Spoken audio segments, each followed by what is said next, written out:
be there when we need them. But what do you do if you're seriously injured in a place so remote, there's no way to make that emergency call? I'm William Shatner. Tonight, true stories of people whose lives are in danger and the men, women, and children who try to save them on Rescue 911. We begin in Van Nuys, California, on the morning of October 10th, 1989.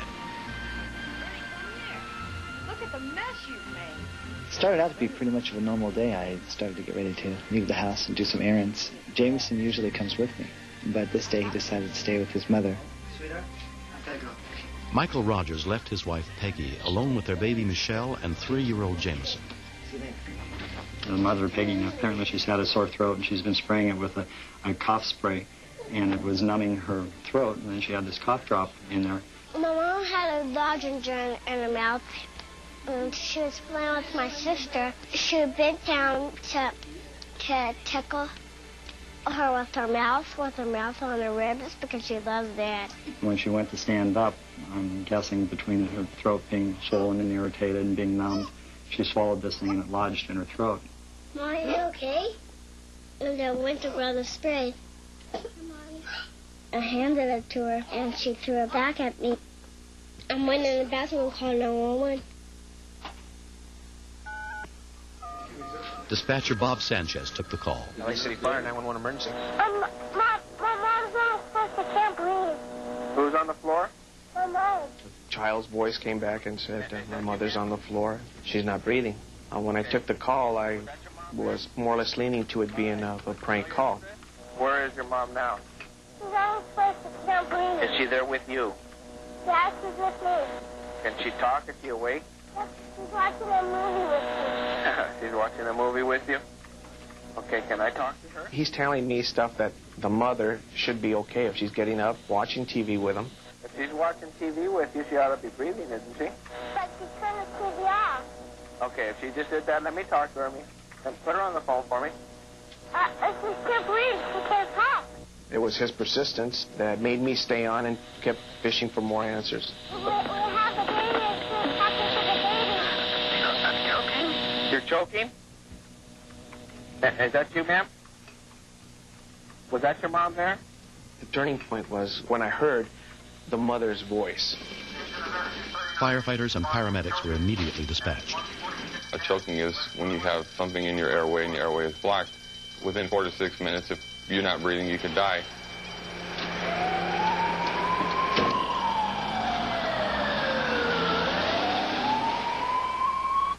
I'm going to send somebody there. How old are you? How old are you? 3? All right. I'm going to send the paramedics over there right now, okay? Can you be ready to open the door for them? Yeah. All right. Paramedics are going to be there in a little bit. Okay, Charlie, we're going over there to the condominium complex on the corner of Irwin and Holster for choking. It's a 911 call. Okay. Okay, is there anybody else there with you? Your father, mother, sister, brother, anybody? Usually you can initiate some kind of emergency over the phone, like the Heimlich maneuver if they're choking on food or candy. Your 3-year-old doesn't have the physical strength to do that.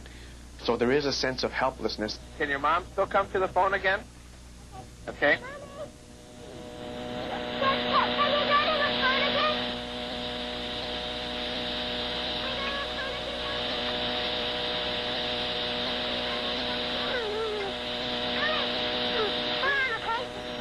Ma'am, I've gotten as far as I can in sending the units. Now it's up to them to just get there quickly. They got to the security condominium complex in less than 3 minutes, but there was no way in. Their directory was listed by names. It didn't show any condominium numbers, and that's what we had on our printout was a number. So now we don't know which one we should be buzzing to get in. I just pushed my hand on the whole directory and hoping a neighbor would, answer it. LA City Fire Department, we have an emergency. Open the door, please. We didn't know what direction to go in to find their unit. We started to go 3 different directions. About that time, Jameson came out of his unit, and he waved to me to come toward him. Back here.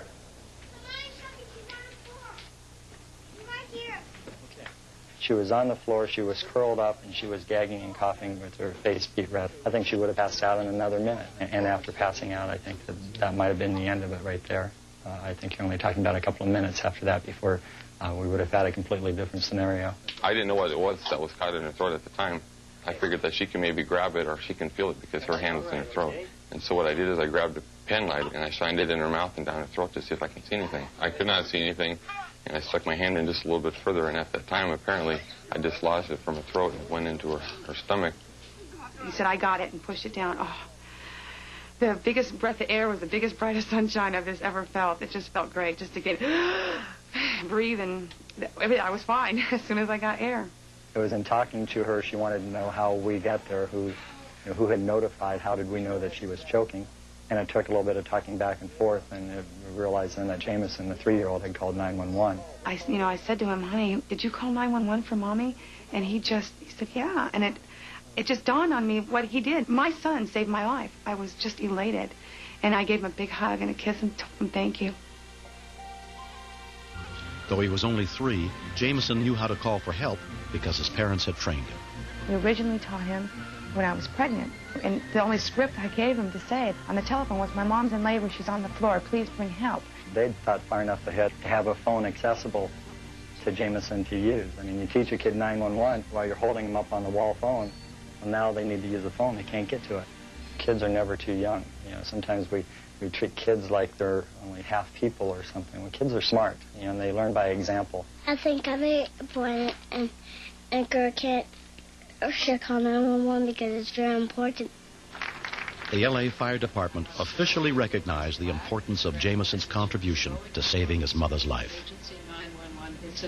That night, we each took time with him to tuck him in separately and give our little word of thanks to him. And when I thanked him for giving me more time with Peggy, he started to cry and said, well, you mean she would have died? And I said, yeah. And he started to cry, and that's when I think he really realized what he had done. Happy birthday to you. His birthday was 2 days after the incident, and I thought this wouldn't be happening now if he hadn't taken control. We've always had a mother-son bond, but now it's a little bit special. There's something a little bit more different. He will always have that special hero look to me. Next.